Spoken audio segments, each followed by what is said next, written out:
you need to show someone the perspective. They need to see it. You have to show them and they have to go, that makes sense. Yeah. And you see social proof.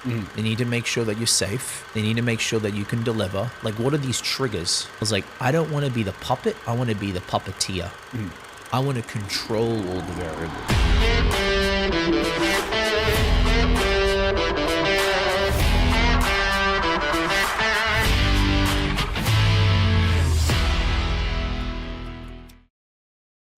Okay, welcome back everyone to the Tech Jobber podcast, and very excited about today's guest. This is what you call, for me, a light day at the office, because this guy can talk. In fact, he's actually paid to speak on stages around the world. He can talk so well. So I would love to introduce everyone to today's guest, JayJayLive. Thank you for having me, Chris. It's great to be here with the Rey Mysterio background. I feel like I'm going to the ring in 3 seconds. You know, I'm ready to run it, ready to help you guys. Yeah, so we have a lot to cover about his life, his career, and I really want him to give some great tips on branding for everyone from a big company all the way down to just the regular guy who's just on the internet. Sure. So let's talk a little bit about your background to start, JJ. Yeah, man. Well, look, you know, it's an Australian accent. So people always like, where's this guy? Is it London? Is it Australian? Is it South African? Dude, I started in Australia. I got into a career that most people don't get into. I was a magician I started my career doing magic tricks, stealing people's watches, reading people's minds, getting girls' phone numbers. It was a good gig. A good gig. And, you know, I don't know why I got into magic. It's like, why does someone learn piano?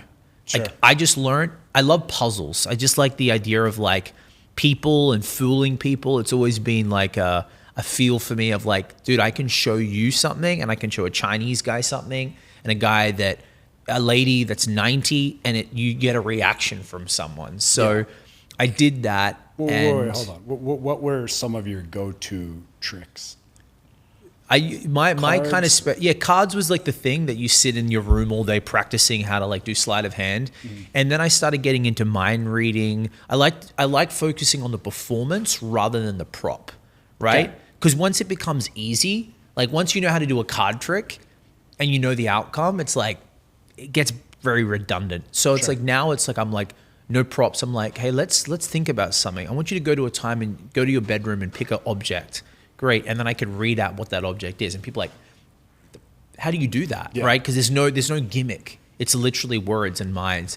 But my kind of speciality, like I love the art of con men and watch stealing. I could take your watch off your wrist. I started learning about pickpocketing. And that was a really interesting time because it was my way of being deceitful without being deceitful. Right. I was on the good side, but I studied all of the con men, everyone from Frank Abagnale to like all of the old guys. I love those true crime shows. Like, but the idea of like, you know, when someone walks into a hotel and then they end up getting like an upgrade to a suite, like all those little things for me, how to get free upgrades. I immerse myself into the art of charm because that's really what a confidence man is. It's a confidence man. Sure. That's what it is. But most people do it for bad. Right. Where I was just doing it for entertainment. So I got to understand how that world works. And then I grew the #1 magic channel in the world. I started posting on YouTube. 57 million views later, 150 countries later. What year was this? 2009. Wow. So this is, YouTube came out 2006. It didn't start getting traction till like 2008. So I was I was before a lot of the times. Yeah. So I really got the traction of building the brand, as we call it today. And I was doing content online. I basically had my own video show. And that really catapulted me to like many different clients, many different events, and many different opportunities because of I had eyeballs and attention. Yeah. And we can talk about that later, but like that really opened my eyes. Now that I'm in this space, I'm like, man, it isn't really about, because I struggled, Chris, for a long time to be an entertainer. Like, you know, hear about show business, right? Like it's hard because it doesn't make sense. Like if you're in I don't know, you tell me, but if you're an accountant and you work your way up, and let's say you work for Nike as an accountant, you don't have to go work for like the local like church again the next day. Right. You could probably get as qualified role or close to it. As an actor, as an entertainer, they say your last gig is your best gig. So you could do a gig for 600 people, 6,000 people, and then the next day you're working at the local like pub and be like, hey, I'm trying to like busk and make a couple of bucks. It's really crazy. Yeah. So it was a real hustle. Entertainment is a whole different, I still think show business is, tech, like I'm in tech now, way easier. Yeah. Because it's data. It makes sense. Calls, leads, conversion, like it's very boring, but it makes sense. Entertainment, it's so driven on emotions, right? And then like you're like constant, it doesn't make sense. So a lot of people, that's why people in Hollywood are, you know, drugs, girls, whatever, because it doesn't make logical sense. I just did a great job. I just was on a movie and now I'm working at a sushi restaurant. Right. Bussing tables. I met people like that, dude. I moved to LA and I met people like that. And like, I asked them, and I'm pretty down to earth, and I'm like, dude, talk to me about that emotion. And they're like, it's you don't get told this. You think you're on a show and you're like, I'm going to kill it. And you'd kill it. And then 9 months later, you spent all your money, you bought the house. Yeah, your agent's like, yeah, man. Like, you know, like we'll keep going, keep doing auditions. And then you're literally like, I got to go make rent. So I got to go work at Target, you know? And you just assume everyone on TV has all these millions of dollars. No, it's not the case. No way, man. You're a puppet. Yeah. And I played that world in LA when I was there. And then I was like, I don't want to be the puppet. I want to be the puppeteer. I want to control all the variables. Like, look, you're doing this, right? You didn't have to get approval from a director. You didn't have to go write the script and like go sent it to like, you know, all the people to approve it. You just go, hey, I'm going to do the podcast. You're the guest. Come on. Like, this does not happen in television. You have to get approval. They have to go check it. Is it going to make us money? Audition. Dude, it's just stupid. So anyway, cut a long story short, I left the magic space. I started speaking. And then 2017, I moved to LA because I was like, man, I got to be in America. I was trying to make it around the world. I lived in multiple countries. So the YouTube show and all the magic was in Australia only? It was in Asia, and I would travel with it, but mainly it was in Australia. I would create content. My point of difference is I would teach people magic tricks, which was a big taboo. Yeah. Like, oh, magic, it's so secretive. I was like, listen, you're going to learn it from a library book. I'm going to infuse my personality, and my outcome was I showed the outcome of the trick. It was usually to pretty girls, right? Because, you know, back in the day, that was like the cool thing. Yeah. And then I would teach it. But the thing is, I would show people how to do it. It was easy. And everybody who was like 5 or 55 could learn it. It was a pack of cards. Like, pick the cards up, give it to the spectator. And then people like, so now I understand from like a brand point of view why it went viral, because it was relatable, it was easy, it was PG, right? And whether you wanted to pick up a girl, you wanted to impress your grandson, you could get involved. Yeah. And I was the host to make it interesting. Yeah. So why not keep running with the YouTube? Magic? Yeah. Dude, I got tired of it. I was classic, like every professional YouTuber has said, you get to a point where you just get, and I hate using the word burnt out, you just get tired, like you get bored of the same stick. And I eventually realized I was doing it for the wrong reasons. And then you start worrying about monetization, right? Right. And you're thinking, was that even around then? It was back. Yeah, it started. Yeah. It just started in 2009. It started. It started. I don't know when it started, but I started monetizing maybe a year into it. You know, because they realized, oh, this is a platform that's picking up, right? And so that we were figuring it out, but they were changing things every month. It used to be like click view time. So there's a guy that used to do vlogs, right? Family vlogs. Dude, he was buying houses. He told me he was buying a house every few months because he was getting like hundreds of thousands of views, millions, and he was getting paid, I don't know, but it was per watch time. Oh, wow. So, because they didn't understand the monetizational aspect. They're like, oh, that's just how it works. So I was on a very minute level of cash flow from that. But then you start looking at it, you're like, how do I make money from it? And I lost the touch, dude. There was more to life. So I built it. 150 countries. I was seen in 57 million views, 300,000 subscribers. Wow. Like, it's still online today, like 10, 11 years ago. Out there. It's still out there, yeah. You know? Check it out. Yeah. So, you know, but, you know, it's changed. So then you said you started speaking. I mean, where did that, you just said, I'm just going to speak on stages. I mean, like, I saw, because applied, or well, you don't really apply to be a speaker, right? Yeah, right. But the idea is that like it kind of transitions. So I'm on stage hosting event. I'm on stage doing magic tricks. And I remember this time when I saw this guy, I think I was getting paid like $800 or $500 to do magic. This guy on stage was hosting it and he got paid $5,000. And I was like, this guy's terrible. Like, I'm like, what is he doing that I'm not? And I'm like, I can do this. And then now understanding what I do today, it wasn't about like, I could do a better job, but how come I wasn't getting the opportunity? Yeah. So there was something wrong with my messaging, the online presence. When someone would Google me, they saw me as a magician. Yeah. So you are in that box of a magician. Your magician rate is this. Yeah. Now I'm like, well, how do I become a $5,000 act? I need to create a different image, a profile, so to be able to get more opportunities. And there were way more opportunities as a host and a speaker than there were magic, right? Depending on the strategy I chose. So and how'd you flip the script? I had to change my whole online presence. Okay, let's go through that. Yeah, so I basically was like, okay, this is my current package, right? This is what people know me for. You had to allow that weirdness between like, I've got to say no to some things. It's that kind of thing when people want to like charge more money. Yeah. It's like let's say you're a coach, you're charging an hourly rate and you want to go up $500. You've got to be okay on that yucky time when you've got to say no to the money and you've got to be like, this is my fee. Yeah. This is how it is. And that's a very hard thing for a lot of people to do because you want to keep taking them. But if you don't eventually let that go, you'll never grow. Yeah. So I said, okay, I got to change my online presence. I got to get people to see me. How do those people make decisions? Right? I've always loved people and the way people think. This is kind of what I did, right? Con men, it's about charming people, tricking people, fooling people. So it's the same thing with bias psychology. You may think that's what people buy. You need to know the data of science of how people make decisions. And that's what I was very fascinated about. I was like, okay, I know I'm good, so it's not about being good. Yeah. How do these event planners give someone like that guy 5,000, 10,000, 15,000? What do they need to see? They need to see social proof. They need to make sure that you're safe.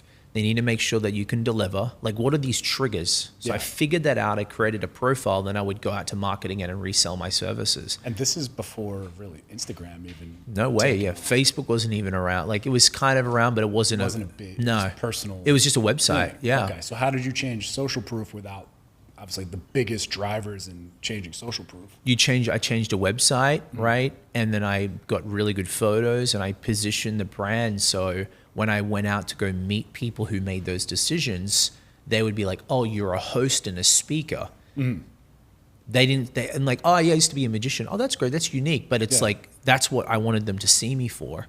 So I said, okay, I got to package it differently. And I think that's now what I do today, right? This is the interesting thing. It's the same with companies like water companies, podcasting studios. Like there's some pillars that a lot of people forget about. The number one thing that I see is like people wonder why they're not getting booked more or getting opportunities, let's say in your space, right? Why aren't I getting the right job for this role? Okay, man, firstly, I'm going to assume that you're really good at what you do, right? Everyone's like, yeah, cool. And if I gave you $150, 300, 180, whatever, you'd kill it, right? Great.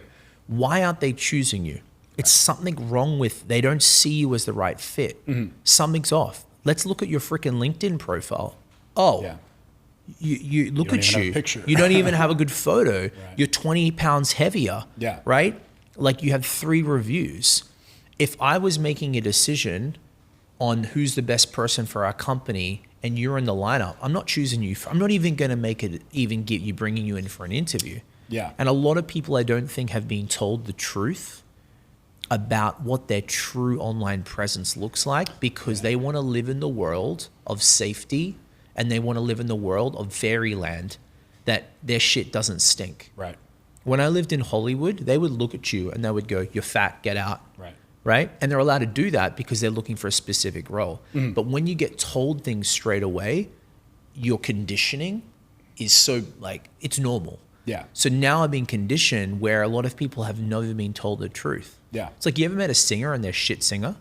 And I don't think their parents have ever told them. Never heard They're like, I'm the best singer. And you listen to them and you're like, what? Dude, this is terrible. Did you see that girl that sang the national anthem in that football stadium? Yeah. Dude, she couldn't even sing. Terrible. Like, I'm like, why is her parents doing this to her? That's going to scar her for the rest of her life. Yeah. Like once you've done that, you're done. You're done. Yeah. You can't get out of that. So anyway, not to go around the story too much, but I realized like I had to change the profile and the packaging so people could see me in a certain way. Mm-hmm. And then, man, it was crazy. I remember getting this call one day. It's like, hey, we have this event. Hey, they've got 7,500. Dude, that's a lot of money, dude. Like, I'm like, are you crazy for an hour of time? Like, I was so excited. And they were like, yeah, they saw your profile. They loved it. Like, can we just to host an event? Yeah. Okay, next speaker is such yeah, and such. yeah. Okay. And you have to be entertaining too, right? Yeah. But like, you do that, and then it's like, man, this stuff starts to work. Like, and then it's like, well, let me just do what I did before, and figure out a way to keep impressing people and figuring that out. Yeah. And once you're like kind of a made man, for lack of a better term, in that space, because you'll be a host at one of these events. Well, sure enough, 5 other people that put on these events see you up there and say, wow, he's good. All right, I want him for mine. So it's just kind of like a snowball effect. It is. Correct? It's still hard though, man, too. Like, I don't like to lie to people and be like, yeah, I was slamming 100 grand months or anything. I still struggled, you know what I mean? Because you got to figure out where you sit. And I think for a lot of people, we spoke about this before, like a lot of people forget it takes chapters of your life to build anything, bro. You're running a tech company, people are like, oh, I didn't make money after 3 months. I'm like, you're an idiot. Get out. Right. Tell me that you've been doing this for 3 years, then you can ask for a strategy question. Yeah. You know, people now, I think now in 2024, people are like, why isn't it working? Like, dude, you haven't even spent long enough doing it. Yeah. Right? Like, show me the runs on the board. Show me. Like, because your percentages of success are going to be small, so you need to get thousands of attempts. Reps on the board, dude. Right. Like, it isn't just like do this. I think there are core pillars to growth, but I think at the end of the day, it's your story is different than my story. Like and I've had a few chapters of my life, like of doing different careers. Mm-hmm. And I'll tell you, like, it's not the exact same thing every time. Like, and I think now with technology, things are changing because people are getting different hits of marketing, attention, media. Should I do this? Should I do that? You know, look what happened with COVID. Sure. The whole politics in this country is just crazy. Like, they're instilling fear to people. So the energy of people's mindsets are broken. TikTok, 16-year-old girls are wanting to create OnlyFans. Like, it's a whole, it's basically like Back to the Future 2. Mm-hmm. Do you remember Back to the Future 2, the alternate reality? Yeah. Remember when he meets Biff and like Trump's president out of all places, right? Yeah, of course. But every time I think of the world now, I think it's Back to the Future 2, where he's like, what is going on? I feel like that's a huge, there's so much ever evolving technology change, and a lot of people are just, I don't think people can keep up, you know? No, and they're going to be left behind too, with the coming AI, right? Right. Yeah, and if you're not willing to adapt too, like that's what I like about you, you're adapting, you know? A lot of people sit in their sorrows. Well, you don't understand what happened to me. No one cares. Right. No one cares. Like, you know who cares? Other people who want to best complain about their life. And then you attract all these loser mentality. Yeah. Like, dude, COVID happened. I lost all my events, all my speaking events. I couldn't touch anybody. I couldn't hug anybody. I couldn't go do events. Right. Like, I lost everything, my whole career. Like, I was just about to build, by the way. Okay, so you were, 2017. You were still speaking. Yeah, 2017, I was in entertainment. I was working the casting game. I was a casting director during the day because I wanted to learn the industry. Mm-hmm. Then I was doing auditions as a TV host. I was doing the whole thing, right? Then I was also speaking on Vegas and trying to get other gigs. Mm-hmm. And on 2020, I was about to like just do this, like, because I was hosting for like speaker bureaus, like where I would showcase my work, and they'd be like, "Hey, let's book you." Like, imagine pitching in front of a whole bunch of investors. Yeah. I was doing that in my space, and my last gig was March the 12th or 13th, and it was in front of 500 event planners, right? Wow. The next day, New York City shuts down. Like, dude, it couldn't have been a worse time, right? Right. And it's like, I just did a gig in front of all the people that could help me get my career to the next level. Yeah. And then literally like everything shuts down, and I started losing events right and center. And then obviously in that space, they're all getting fired. They're not going to be wanting to help me. Right. They're trying to think of their own life. And your income is zero. Yeah, dude, it was nothing. Yeah. Like, good luck. Right. And everyone was like, no one knew understood how to, because it was so new. Mm-hmm. Dude, no one thought COVID was the biggest shock to everybody. Right. I thought it was going to be a phase, dude. I thought that's my Australian accent. I was like, yo, let's get a little coffee. Let's sit down. Let's drink it. Let's chill, you know? Yeah, No, right. I thought it was going to 2 be. weeks, chill. Yeah. I thought it was going to be chill. I lost everything and I was like, okay, this is the time I got to adapt. So I remember I don't know what it was like here, but in LA, it was okay. And then everything shut down. Yeah. So then everything, even the gyms. So I was in Hollywood. I'd wake up, I'd go for a run. I'd go to the office. WeWork was a designated office. It was called essential business, which was great because I can't work from home. So the thing is, like, I went to the WeWork every day in Hollywood. There was like 4 guys, me, a couple of other guys. Yeah. And I was there from 8:30 to 11 at night. And I was just trying to figure it out. This is when everyone was at home going like, hey, do yoga classes. Right. Remember when people were posting their schedules? Oh, yeah. Like, and what they were doing. Hanging out over Zoom. Dude, everyone was doing, I don't know, it was weird, yeah. But it really got me to understand, okay, how do you adapt and change when the whole world is still? Yeah. So. Okay, so how did you do that? I went all in and I said, okay, what do I have now? I have time, energy, and internet. Mm-hmm. Let me figure it out. Let me just do, like, this is because everyone was on their phone. Yeah. So you had everyone's attention. So I was like, okay, I started doing Instagram lives every day. Like, hey, what are you doing to get, whatever. I was trying to be myself, right? Yeah. But it was good because I started getting people like new eyeballs and attention. Mm. And then I tried to teach people how to speak. That failed. I didn't like working with like older people who had they were in their own head. Then I helped young kids like build a social media agency. That started working. Yeah. Then I was like, you know what, this PR thing is interesting. People saying, hey, you could help people grow a brand. And I was like, that's when personal branding was like a thing. Yeah. Personal branding wasn't a thing 5 years ago, 6 years ago. Yeah. Then people like, yeah, now I need to start to like get people to know me, like me, and trust me. And then, kind of long story short, people started showing me some opportunities of media and people that I can be introduced to help them grow. And that's when like verification was starting to like be a thing. Right. Social media growth. Yeah. Like people like growing their followers. So I started just like building this understanding of like, how do you build out someone's online digital presence and give them the trust to basically get them a better opportunity. Yeah. So as everything I was doing as an entertainer, because that's what we're trained to do. Like you have to be your show. You have to have a website. You have to have a show reel. You have to look good. But now like doctors were becoming like celebrities. Yeah. And like tech guys and like founders were the cool, like they said like, entrepreneurs are the new celebrities. Yeah. So, right. Yeah. Okay. So you kind of caught that wave and you said, all right, I can show some of these guys just how to kind of clean everything up. Yeah. Yeah. Yeah. Okay. For me, it was always like give them more attention. I didn't really understand about the whole reputation thing. It was more like, just get attention. Just be in the media, be on TV, work with celebrities, work with influencers. What were some of your best tips for people? Is it like provide valuable content? Is it clean everything up? I would helping their look. I think the thing is people back then it didn't really. There was no such thing as thought leaders and experts. It wasn't even a phrase. I think. Back then, what I saw the people win with is when they would be seen as an expert. So you're an expert about your industry. So if someone wants to know a question about how do we get hired for a tech job, you have way more experience than me. Right. I think now people need to be seen. People want to work with experts. They want to work with industry leaders. Yeah. So if you're listening right now and you're like, how do I start my brand or something? What is the one thing that you know better than most of the world, right? You should start talking about that because then it starts to position you as someone that's trustworthy, right? And even if you don't know exactly, like just getting yourself out there is better than nothing. Yeah. Because they say ghosts don't get deals. So, you need to be seen, man, right?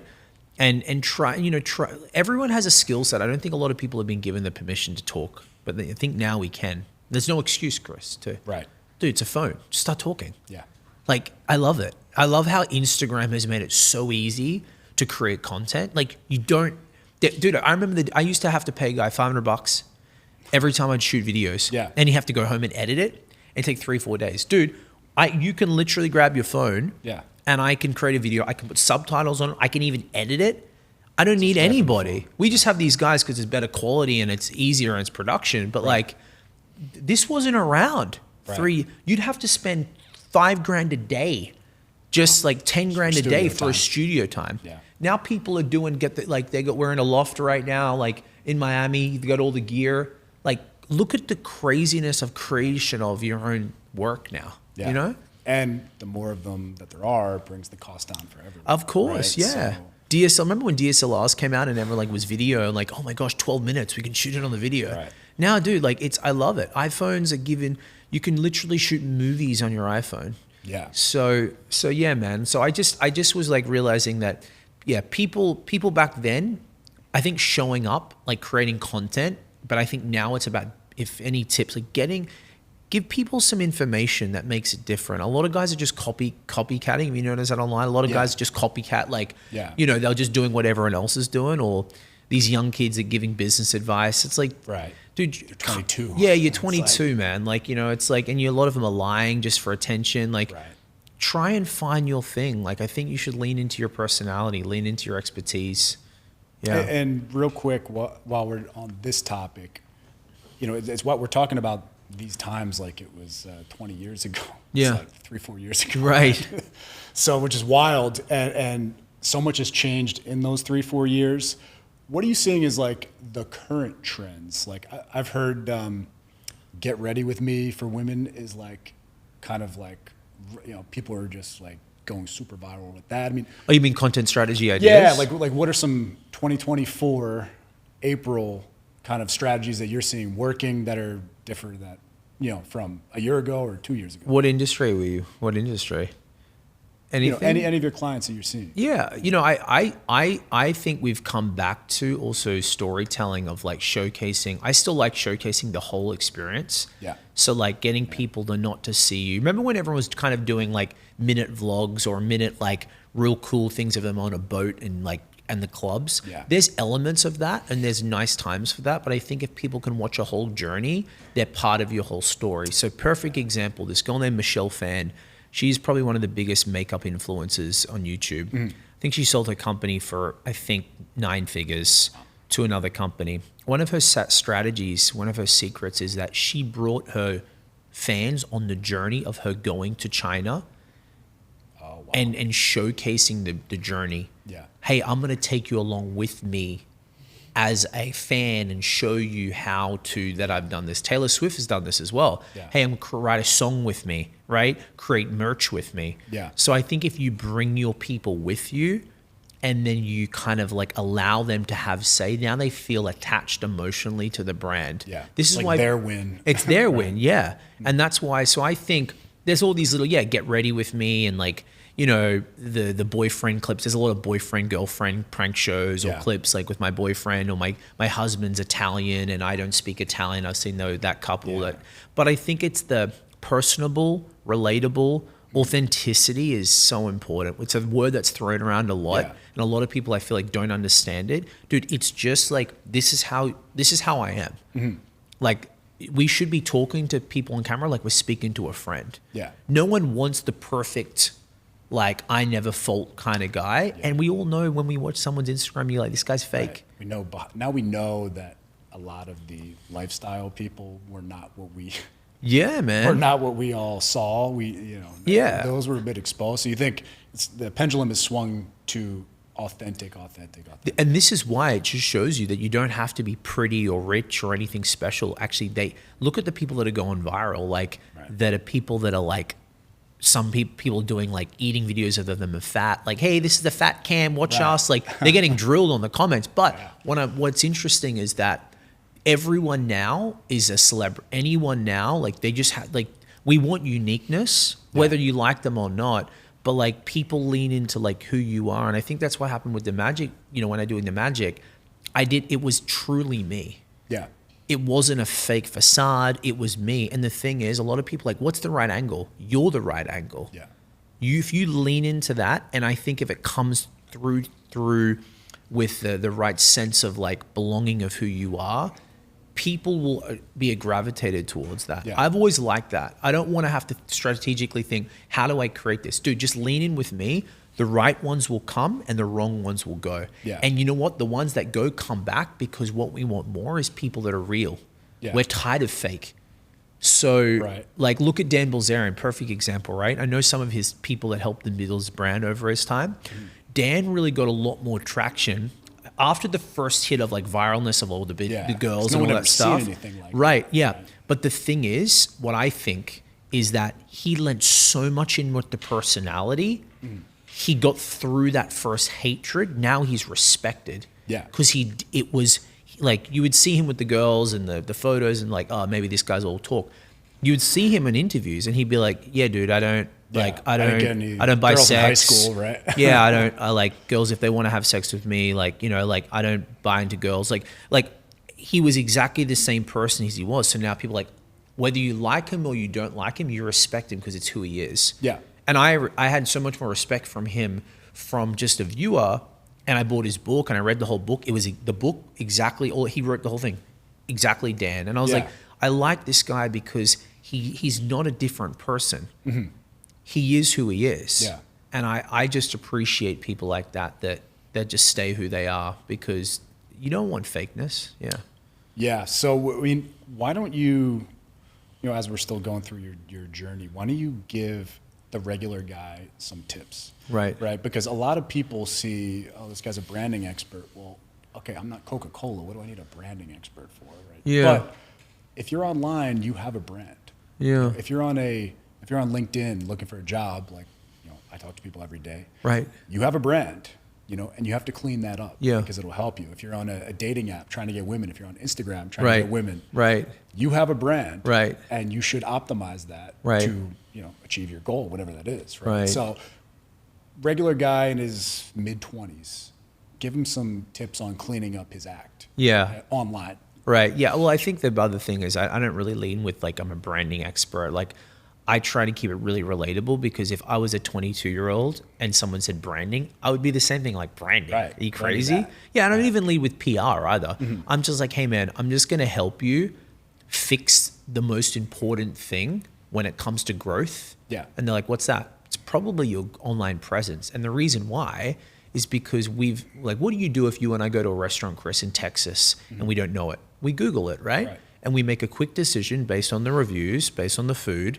and we make decisions like that. So I said, look, what we're doing, John, is we're not trying to make you someone you don't want to be. Right. That's first step. What we're just trying to do is make sure that when people do want to get to know you, that you have the best opportunity moving forward. Does that make sense? Yeah. They're like, yeah, that does. And when I've learned, and I think this with sales too, Chris, this is what I used to do wrong. It's not about trying to convince someone and push them. Yeah. Because you can push someone if they're weak enough and they'll do it, but they'll buyer's remorse, they didn't get it. You need to, and I like what this guy said. That's what you don't want. That's what you don't want. And I've done that before, dude. I'm an entertainer. I'm like, do it. And they, some people like it, but if it's not long-term growth and it's not the right thing to do. Right. I learned this recently in the last 6 months, or probably 6 to 12 months, but definitely like it's felt it a lot more because I'm doing a lot more sales calls, right? You need to show someone the perspective. They need to see it in their mind. It has to make sense. Yeah. You can't convince them and push them. It's like you have to show them and they have to go, that makes sense. Yeah. So that's how I try and deliver whatever I'm doing. Like you have to get clear points with someone along the journey of like, you talked about what's the first steps. Well, before we even do anything, they have to understand why it's important. Yeah. Because otherwise it's not going to make sense for them. Right. Right? Like, and so you can't be like, dude, you're not going to get a job. Look at the way you are. Right. They're like, it's worked before. Like, especially men, we're There's stubborn. pushback. Yeah, pushback. It's like, hey man. I get plenty of women. Yeah, right, exactly. Sorry, yeah, and it's ego and very few Right. people that take self-responsibility, and this working with people. Well, that guy, I'm worth $180. Like, how am I getting offered at 90? Yeah. It's like, and you know the truth. I know the truth. Dude, but they need to understand it. And you need to work with them. So yeah, I think the first thing that someone needs to do is, do we understand that it's important, possibly that you should have some kind of better presence? Like, do you feel that having a better presence would probably give you more opportunities? They go, yes. Then you go, why? Right. Well, because of this. Got it. So think about it. If you were a recruiter, right? and let's say we were both recruiters and we're hiring someone, how would we pick someone? They're like, well, I'd probably do this, do this, do this. Cool. So LinkedIn, right? Cool. Let's look at your LinkedIn now. Right. See now that they're on, like, you're on their team now. Yeah. You're not like, your LinkedIn sucks. Yeah. Now it's like they've gone, oh, that makes sense. If I was a job recruiter, how would I choose someone? I'm like, what we've found is that that's a good photo. But the thing is, you see the difference between you and this guy. What's the difference? He's like, oh, that guy's got like, looks better. So what about yours? Then he says, look, he goes, yeah, I think I need a new photo. Boom. Yeah. That's the sale. Yeah. Like he's now realized himself. We could have said that 5 minutes ago. Photo sucks. But he doesn't, and depending, if you have authority and status and celebrity value, of course people will listen to you, right? They will, and they'll listen to me. But one thing I've learned is that I want people to understand it, so then it's easier to help them grow with multiple other things. Right. Because that's trust. Yeah. Like that's the right way to do it. You're on their corner. I always say to people, I'm your team right now. Like, by the way, like everything you've done, congrats, but let's just make it better. Is that okay? They're like, yeah. So this is, you need to show them. So I think the first thing people need to do is understand that people do vet you online. Yeah. Gone are the days where people just meet you and go, like, dude, I'm ready to hire you. Like, Yeah, of course. people aren't that stupid, and they also don't want to be stupid too. Like, I could like you, and let's say I had $1 million to invest in a new company, and I want to. I'm thinking in my mind, I want to, but I have a CFO, and he'll be so angry if I don't run it by him, right? Let's just look into it. I do need to probably check it. And guess what? This CFO doesn't know you at all. He's no like and trust. So what is he going to do? Let me just Google this guy, because I know Jay's a little bit of an easy close. He buys into people too easy, right? Let me do my Google search and see if there's anything bad about Chris. What has he done in the past? Does he screwed anybody over? What does he have an LLC? Is he based in Florida? Like you'll have always the person that wants you to lose. He wants to find bad from you. Of course. So yeah. Don't give him that. Exactly. So anyway, so the point of the story is like, let's look at the things that we can control. I'm really big on changing things without people having to create or learn a new skill set. Do I think everyone should do a podcast and create content and like do photo shoots every week? Yeah. But I know people are scared. Yeah. And I know people, to do this, to get out of someone's head, you're changing their whole belief structure. Yeah. Dude, I'm not in the business of transformation. That's a tough gig. I'm like, what can we control today? Okay, firstly, the bio. Do you think the bio sells you right? Probably not. Great. We have ChatGPT. Let's go for change a bio. 15 minutes later, you get a win. Yeah. Photos. Okay, your photo isn't that great. Do you think we should probably go get a photographer? Great. $250, go get a photographer. Dude, done. Right? Oh, look, let's say you're a business. Dude, you have no Google reviews. Yeah. Go talk to 10 of your friends and just get them to fill out a Google review. Yeah. But see what I've done there is I've given them all these changes that, one, is easy. Yeah. Two, they can feel like I can do that. Yeah. Human psychology, dude. I know I've met so many people. You got to make it easy and you got to make it simple. Because complication is too much for people. I can do that. Right. Cool. Text 10 of your friends. Hey, fill this Google meet out.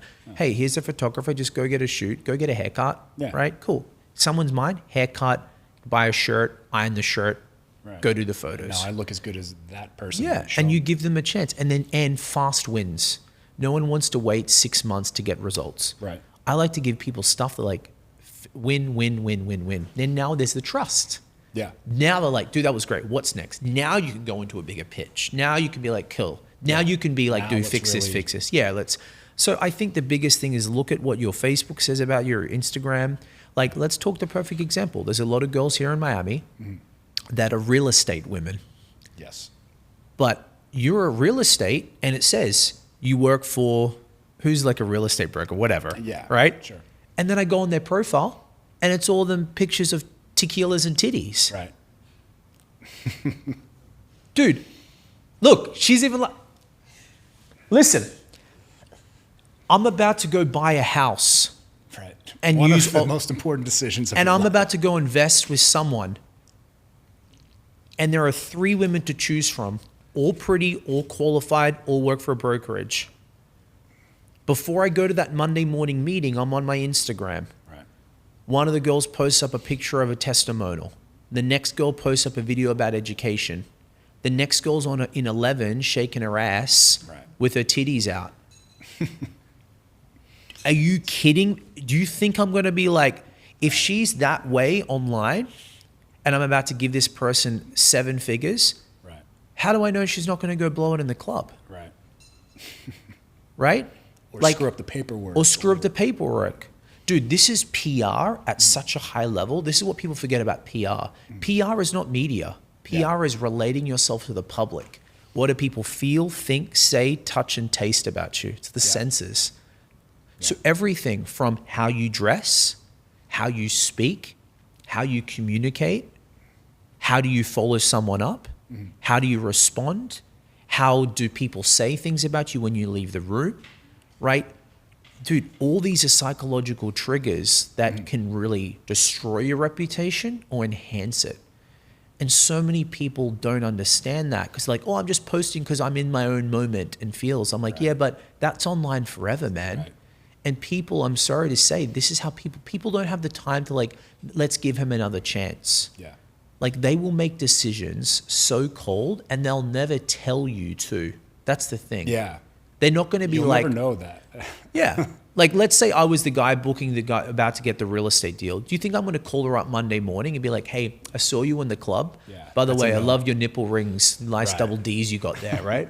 Like, but you know what you're going to do? You're going to just literally call your broker. Hey, I don't need to see her. Yeah. Next. We're good. Why? Don't worry. Next. Yeah. Right? Like, it's really scary, man. And I think a lot of people like don't understand that people are constantly making judgments. Yeah. Now here's the great thing that I'll share. Let's say you do like going to the club. I love partying, dude. I used to run a nightclub in Asia. We didn't even talk about that. Right. But I also know there are things that need to be kept private. Right.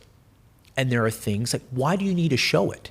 You're trying to get attention. That's what you're looking for. Yeah. It might not be the attention you want. Yeah, dude. Like, look, I'm in Miami. We go out. I like a couple of tequilas. Sure. Right? But you don't see, have you ever seen on my profile of me, like, you know, being like, dude, that's wow, you know? Yeah. Like, imagine when you work with me, right? The following day, you see me at the club blowing money and like at strip clubs. Yeah. That wouldn't give you much trust.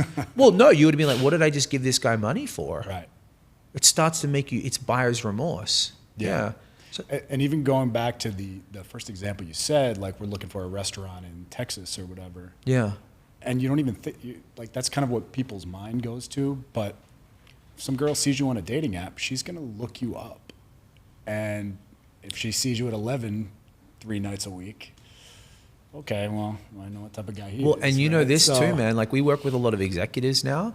And I get to chat with them all the time. And we've worked with some like job recruiters too. Like, and how do you guys make decisions? You know what they do? They said that we don't even look LinkedIn. We looked at their Instagram. Right. We look at the first thing we look at their Instagram because Instagram's personal.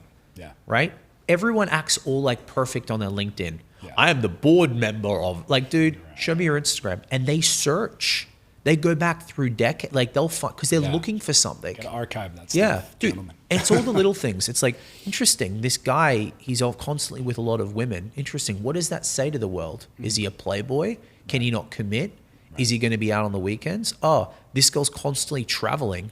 So if we hire her, she's going to constantly take, you know? She's going to be off half a year. Yeah. Well, she's having kids every 2 years.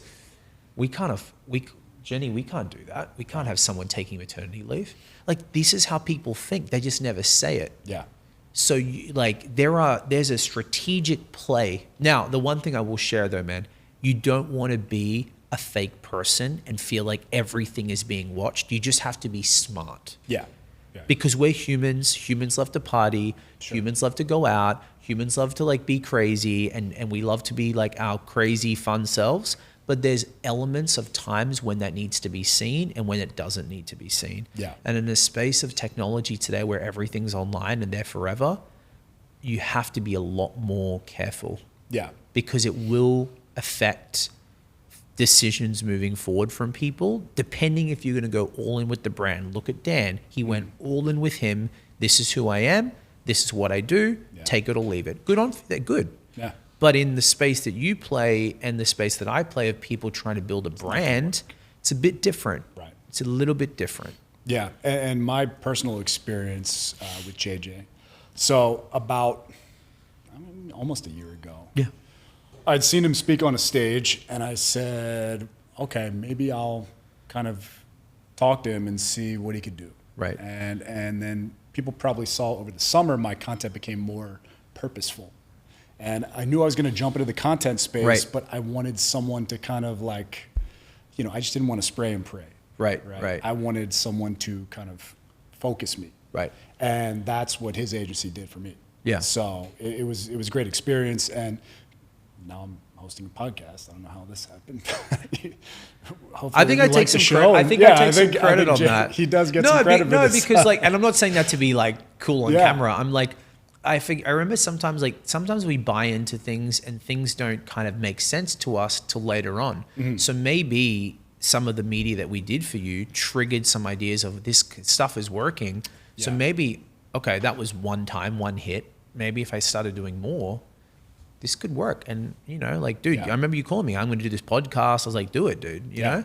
Like, but maybe when I spoke to you, you weren't thinking about a podcast. No idea you didn't like, dude, I sell people, like I get people jobs. Right. And now you've got, sponsors, dude. Right. You've got good guests, like good on you, man. Like, I mean, that was my biggest fear. I was just like, I want to get into content, but I was like, will anyone care about getting jobs if you're not looking for a job? And sure enough, people care about leveling up situations. Right. And that's what I help people do. Yeah. And people really want to hear about basically the financials of different careers. Yeah, sure. In case they want to make a quick change. Yeah, but I congratulate you, man, because you got out of your head. And the thing is, what stops most people is it's all inner thoughts. Yeah. Right? Like how many people will watch it. Don't even care about that, dude. If you stick to something long enough, like, dude, you got sponsors, people are on the show, they've been selling their courses on the show, so you don't need this whole 1 million person audience, dude. All it takes is one person. Right.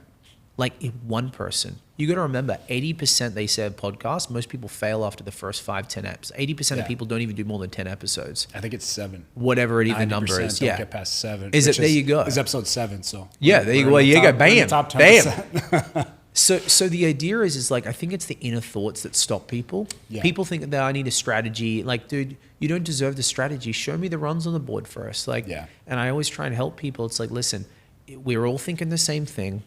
I'm thinking, how are these guys liking me? Does she like me? Am I speaking well? Am I saying, we're all in our own head, but I realize all of it's just fake. It's not real. Yeah. What I think of what he's thinking of me is imaginary.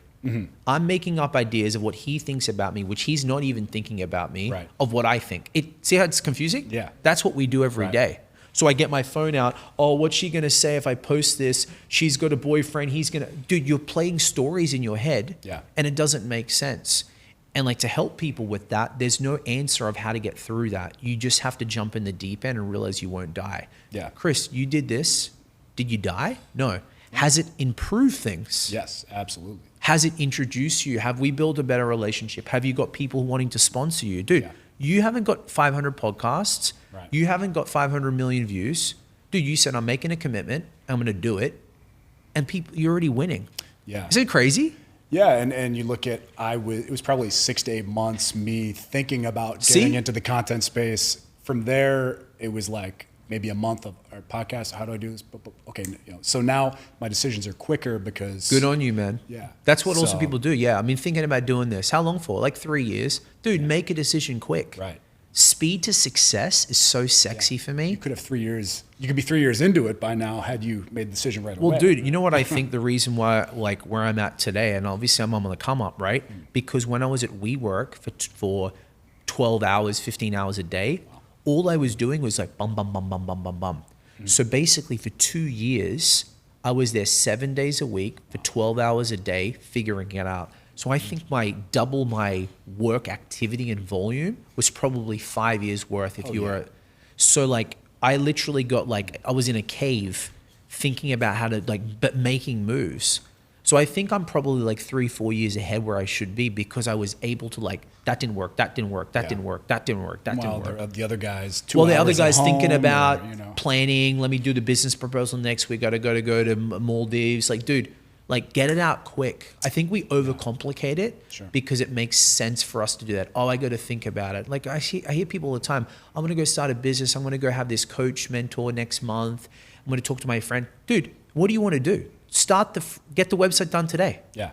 Get the first order tomorrow. Go on Fiverr. They don't, people think, oh, I got to get a plan. I'm like, who is guiding you here? Right.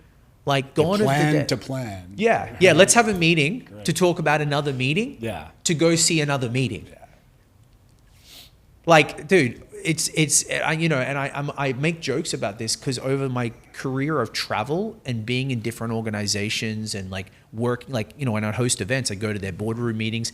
I'd hear what corporate people go through. I'm like, dude, this is so unproductive. Yeah. Like, our meetings that could have been done in 3 minutes. Yeah. Like, some people just sit there. Yeah, corporate hierarchy, stupid stuff. Per my last email, like, get out of here, man. Recently, probably 6 months ago, you started a PR app, kind of a marketplace for people to be able to get articles written about them, correct? So why don't you talk about White Friar a little bit? Yeah, so I had an agency called Ace of Spades. We're doing thought leadership PR, but dude, agency work sucks, man. Like, I don't know if you've ever. Yeah. It's just I get why people get into it, why I got into it, because it makes sense. Okay, cool. If I get 3 clients paying $4,000 a month, great. You know what I mean? You can manage all that. But you become like a babysitter and clients are never happy and they don't listen. And then they're like, well, it's just, I saw where the problems were anyway, but I built it and I did it and, it was nice. But I was like, how do I get to a place where I never knew about tech and scaling and monthly recurring revenue, right? I come from geek to gig guy, gig, client. You're selling PR package, deal, like, it's the same thing. But then someone said, Jay, eventually, like, it's good that you got these skill sets, but like, you've got to get away from constantly you, because it's you selling me for the vision, right? But you got to get away where it now can be scalable, and also that you don't have to be like, when you close a deal, should be getting paid ongoing, right? So I thought, well, how can we disrupt the space that I'm really good in? People go to an agency, spend a lot of money for no deliverables. So I'm like, how can I create a marketplace for PR? So for whether you're a startup or whether you're a company and you want to get media, usually to raise money, to build credibility, to build online presence and trust, we should create a marketplace where people can go on a really sexy platform, right? And pick and choose, takes away the agency retainers, takes away like the customer service, like, let's meet our team, let's meet your team. We don't need any of that. Dude, people want things fast, simple, and easy, especially if they know what they want. They want to pick it by, They don't want to do the whole, like, let's meet our agency BS. So we created that, and like, it's starting to work really well because it gives people exactly what they want. Back up real quick, because a lot of people, you meet people every day, they have a million ideas for apps. Right. You actually did it. Yeah. So you said you created it. What did you do? Did you talk to an offshore development agency? Did you just kind of take one that already existed, or like, how did you actually create that? Sure. Yeah. So I was in the office, right, on a Saturday, and a buddy of mine that I met before was there, and he was like, he's the tech guy, right? So obviously I'm more front facing. He's like tech, and we were chatting, and I was like, this is what I want to do. He's like, dude, like, I kind of want to get out of my space too. Like, we should do something. And you don't know, like, it's like dating. I don't know who this kind of guy is. I know he's a nice guy, but like, I don't know what he's like. Right. So he's like, listen, I have someone that I work with who's a bit of a unicorn as a developer. And I've heard stuff like that before, but I was like, cool. Well, listen, I don't really know developers, and I know that to create this, it probably cost us $250,000. He's like, dude, he's a killer. And he introduced me to him, and I was like, how much we got to spend? And we put $4,000 each, and I got it valued. I got our marketplace valued, meaning not valued from how much we could sell it for, but what would this cost? Because I'm curious. Like, I went to another agency. How much would this cost? Yeah. We got quotes anywhere from 150 to like $300,000. And it cost you $12,000. Cost us $8,000. Oh, just on two. The first on okay. the four each. Oh, so you both paid the guy. Yeah, 4 each. Yeah. Okay. Yeah. So we all went in, and we paid probably another $3-4,000 more. But so we found the guy to obviously who's really good, and I think that's important. You need the right people, right? You need the right people who are on the same mission. And Chris, a lot of people, what I've realized, a lot of people they're not that great. It's hard to find good people. It is like people that are really good, that give them the right lane and the right play, like just go. Yeah. they'll run to the hills and they'll like let them play in their zone of genius. So we built that, and then we, you know, like anything, we're figuring out what the product market fit is, how it works. Yeah. You know, like why does this work? How do we get in front of people? And we started getting clients and people using the service and picking and choosing, and we like took me out of it. Like the best feeling was like, I'm still obviously the number one sales guy because I can sell it, but it doesn't require me to do the work. Right. You're not closing. It's just you're on the app. Yeah, like I'm selling the platform. Right. Right. Okay. You know, but I don't have to sell them the vision of like the big vision. It's like, dude, you're trying to raise money, right? Good. And they already know they have to kind of get some credibility. So it's like, we have the platform, right? And it's easy. It's transparent on pricing, right? It's all guaranteed. It tells you how much things are. So there's none of this like, let me put a budget proposal. Like, it's easy. People are like, oh, this is great. So you want an article in Forbes Business, and you go, you pay the X amount of money, and if you don't get it, you don't pay. And so basically, you give basically there's, I have the relationships. You have the relationships. I will go get them vetted. So you bring all the companies to the platform. Exactly. They pick. Yeah. You guys take a percentage on top. Yeah, we just obviously we know our costs. We mark up. We do our writing for them as well, right? Okay. And a lot of firms hated us, and they still do, because we're disrupting the space. Yeah. We are doing what Uber did when taxi came in. Taxis were the same, smelly cars. People like getting, it just was a bad experience. Uber came in and said, how do we adapt to it? Like, how do we disrupt the market? I'm coming in and giving people what they were paying a 10 to 50 grand a month PR firm that promised no delivery and results. Yeah. We say, you want this, we can guarantee it. You don't get it, we don't pay. And it's simple and easy on a marketplace that doesn't require agency work. Wow. So, there are PR firms that are meant for good reasons that we can't do, but we're coming into a market giving a very specific solution. Yeah. Yeah, because people may want an a la carte solution. Okay, just you get me in that publication, great. Then let's do it. Yeah, I don't need the whole. They don't need the whole 90 thing. PR people Yeah, they running don't. around. Most people want a very specific thing. They hire a PR firm to get more publicity to their brand, but what is the outcome of that? Yeah. Well, they're trying to get in front of more people. They're trying to raise money. Great. So you want to raise money? Is that right? Yes. How do we do that? Best is credibility. What we found is press. Doesn't require you to go on TV. Doesn't require you to like go out and network and like have to make all. We're going to give you the best form of a social proof possible. Yeah. What would you feel is the best publication for you? Bloomberg or Forbes? Great, we have that.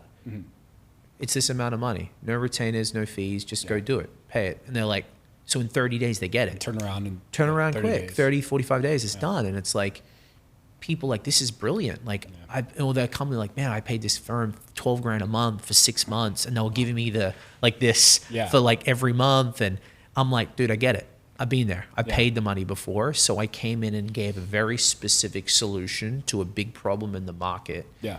And now we have a monthly recurring revenue now. So where we, instead of doing a la carte, we've figured out people really need to build their online presence. So we've come up with a really low offer, $1,000 to $2,000 a month, where they get guaranteed media every month. How many articles will that usually guarantee? We usually do anywhere from 1 to 3, right, depending on the package. But for under 2,000, usually 1,000 to 2,000 a month. Yeah. But they don't get articles; they get TV. We help them optimize their presence. We give them support through online, not an agency. Just like if you need any help, and we also help them. Like we create thought leadership videos for them, but it's all on the platform. Yeah. And eventually what we want to do is we want to have the platform where everyone does everything on there. The video interview, all the writing's done on there, the TV booking. Like you just go on the one platform. Yeah. That's it. So you never have to worry about email. I don't want to answer another email again. I want to like, dude, I want it all contained. I want it in one place. Yeah. And your reach is so much bigger because it's not just people that see you on a stage. That's how I saw you. Right. I saw you on a stage. Right. If I don't go to that event, you're not here. We don't meet. Right? Yeah. Maybe I see you on Instagram or something. But with the platform now, you're global. We're a global platform, and the thing is, we're giving people exactly what they need, because I've been in this space. I know how to curate what the right information they need to push things forward. But my favorite thing is I don't have to require people to do something they have never done before. See, I don't get them to make content. Like even the videos, they can speak. Hey, answer questions. That's easy. Yeah. I'm not asking them to be an influencer. I'm not asking them to like go create a podcast, because I also know the barriers to entry. Sure. Remember before I was talking about simplicity and easy? How do I get people the result without them? Then they can literally be the same person. Yeah. because that for me is then you can market to all, right? And I know where people are going, and I'm giving them that, and we're delivering, and we want to get that monthly recurring revenue up. Then you sell it, right? It's tech. That's right. And then I don't know, what is it? Well, if you need any developers on top of this unicorn guy, yeah. let me know. Yeah. Okay. But I mean, who are not specifically, but like what type of clients? Like, I mean, is it like you said, some tech companies, but I mean, it could just be like the best plumber in Des Moines, Iowa. Need some articles, right? Yeah. I mean, there's two types of people. Our kind of specific niche is usually VCs, financial firms, people in the financial space, because they know that screams trust and credibility. Yeah. The plumber can come through and do it, but it's not usually in their first thought of like, I need PR. Right. They're like, I need to advertise in the local media to get calls. But financial guys go like, hey, we're asking people for $5 million. We don't have enough trust. How do we get trust? Well, probably some Forbes. soups, like social proof is going to help us. Yeah. So we're kind of going to the people that already get it. As I kind of said, we're not trying to sell water to someone who's already like full. We want to go sell water to the guy who's in the desert. It's going to be an easier sell. Yeah. So we find that like founders now, people that are smart founders are going, I need to get out there and speak on stage and build my brand. But a lot of them they're not performers, dude. They're tech guys. They're nerds. Right. They're behind computers. So like that's not what they're known for, but they need to do it and they don't know how. Yeah. And also they don't have $50,000 a month to give to an agency. So like, well, it's $1,000, dude, and it's delivered, and it's on a platform. You don't have to speak to anybody. That's their biggest thing. They're like, we hate speaking to people. Yeah. Okay. Like we don't. Got it. Yeah. They're like, dude, like why do you think Uber Eats is so good, dude? Yeah. Because it's just, ugh. Dude, yeah. I don't have. Call the dude, I don't restaurant. have to call the restaurant. I want to press a few buttons. Like, dude, I'm in the office. Like, where I work. Like, man, it's actually. I press a few buttons in 25 minutes. It gets delivered to my door. Like that is crazy. Yeah. I didn't have to do anything. Yeah. Like. But you feel it's more, I mean, in 1974, you get PR because someone opens the paper and sees such and such VC. Right. Now it's, okay, we met this guy. Right. Now let's look him up. Right. So it's kind of like a backdoor proof. Because gone are the days, because the accessibility for trust is different. Back in the days, all you had was the newspaper, the local pub or the local city. Right. That's it. Now we've got the internet. Yeah. Like it's different now. We can be pressing one button and talking to some chick in Japan. Right. In 3 seconds. Like the connectivity to the world. So it's like, this isn't going to change. And the internet is like, you need to make sure you're good. Because if you get that right, Chris, like if you build your presence right, it's like a house. Yeah. If you build the house right in the right area with the right materials, you could sell it because you've built it right. Yeah. And the same thing, if you can build your presence right, you're good.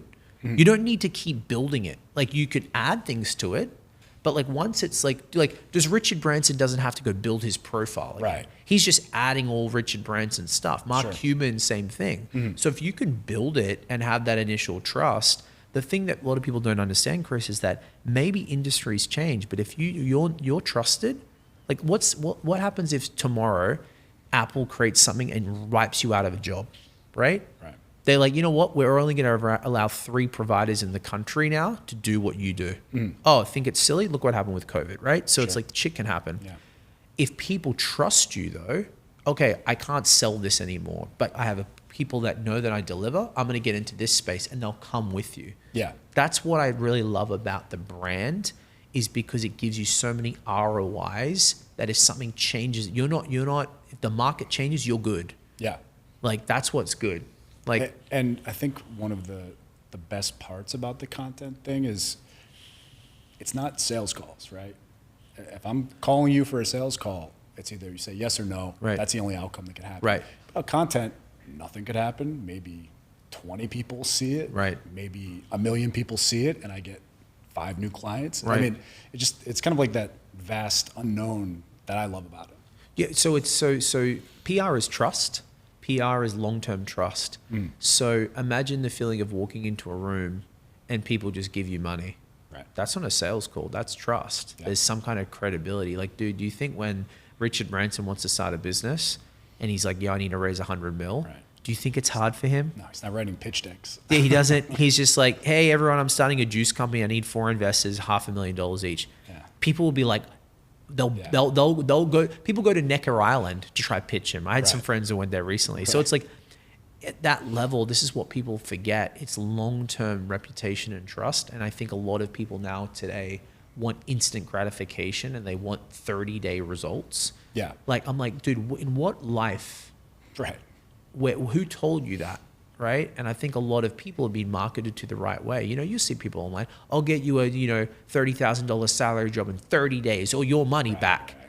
I'm like, dude, you're just attracting all of the guys like, I don't want people like that. I want people to be like, hey man, I'm willing to build this. I'm willing to have a look at it 6-12 months, see what happens. Yeah. That's the kind of person I want to work with. Yeah. People like, I need to see results tomorrow. I'm like, go to the casino. Yeah.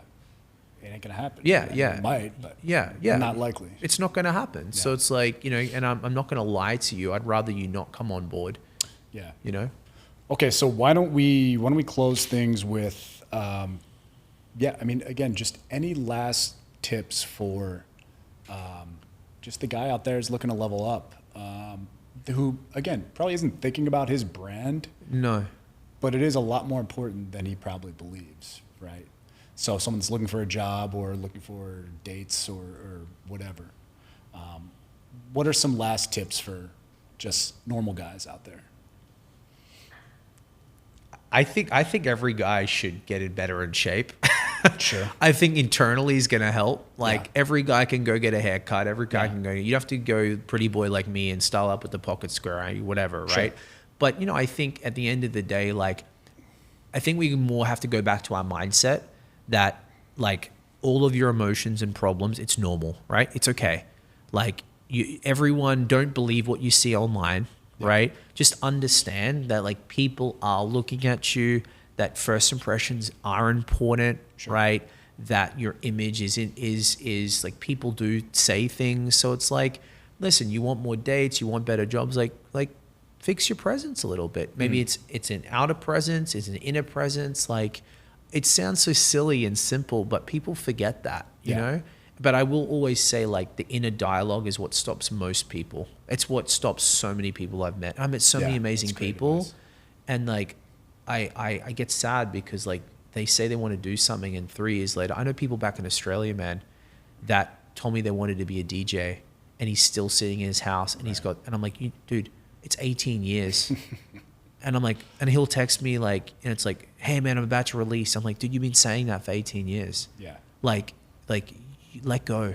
Right. Well, it's the person that says, I want to do this. And then you say, oh, we'll just, and then they come fire back with 20 excuses. It's like, okay, never mind. Yeah, man. And it's sad. So it's like, anyone listening, it's like, it's not meant to be perfect. Mm-hmm. There's no perfect plan. Planning doesn't do anything. You got to take action, right? And also you got to be willing to be like, that didn't work. Okay, I'll try again. Yeah. You're not going to slam it on the first date. You're going to be perfect. You're going to get rejected. Yeah. Like I'm telling you from my own experience, like, look at everybody else. It's the same, it's the same message, but people need to hear it today. You're like, you know what, right? That Jay guy's right.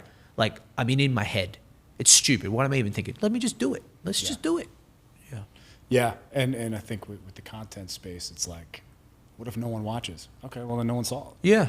Yeah. Or a lot of people see it. Yeah. It's good. No, but you'd be surprised. Every person I've helped build content, I've always said, like, they always were scared to put it out. Then they did it, and they're like, "Oh my gosh, it didn't die." And Everyone loved it. And then one person, their friend from school 3 years ago, dude, that was great. Yeah. That changes their whole energy behind it.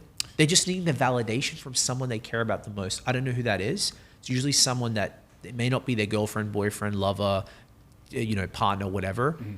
It's probably someone's like, "Bro, I saw that video. It was great." That's all they need. Yeah. Yeah. And a lot of people, I think for me, obviously working with you and just getting in the content space now with this, it's like you're sitting there, you think everyone knows what you do. No one knows anything, dude. And then you talk to people very close to you, like, do you know what my job is? And they're like, well, yeah, I don't know, tech? Dude, yeah. And you're like, these people are like 1 degree away from my best friends and they don't even know what I do. So the content is kind of like beating people over the head with what you do. And that's really what you need to do. It's pillar of messaging. It's clarity of messaging. Dude, confused mind isn't a sold mind. Yeah. So it's like you're getting clarity on this is who I am. This is what I do. This is who I am. This is what I do. Yeah. Right? Like if I said, what does Richard Branson do? Like you'd be like, well, he owns Virgin Hotels. Right. He's, like, what he does, right? But it's like he's just pounded himself into the media. And this is what I do. This is what I do. It's the same thing. Yeah. People forget. I did one post one time. It's like, dude, you need to do one post a day for 2 years. Yeah. Like, dude, it took me 3 years to build my YouTube channel in 2009. I was at like 1,000, 4,000, 8,000. Then it started getting 12,000. Then I went and hit 25. But it was back then, when there was no other platform that was really competing against YouTube. Like YouTube was YouTube. Now you've got all these other platforms, and it took me 3 years.